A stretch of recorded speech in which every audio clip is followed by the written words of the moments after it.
Танай байгууллагад тулгарч буй асуудлуудыг үүсгэж буй суурь шалтгаануудыг та мэдэж байна уу? Байгууллагын эрүүл мэндийн тус сорилыг бөглөж асуудлуудынхаа шалтгааныг таамаглаарай.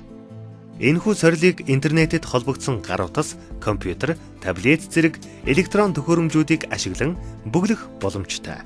www.cig.solution.cg-ийн сайтад орж сорил цэцгийг сонгон орсноор тус сорил гарч ирнэ.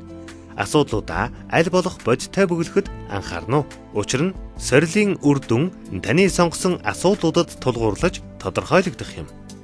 Сорил нь 3 үе шаттай. Эхний үе шат 1-4 хүртэлх алхамд нийт 37 асуудлаас танай байгууллагад тулгарч буй асуудлыг тэмдэглээд 2 дахь үе шат руу шилжинэ.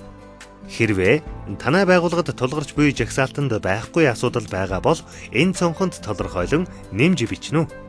2 дахь үе шат 5 дугаар алхамд танай байгууллагатай холбогдох мэдээллийг бөглөөд 3 дахь буюу үр дүнгийн үе шат руу шилжинэ.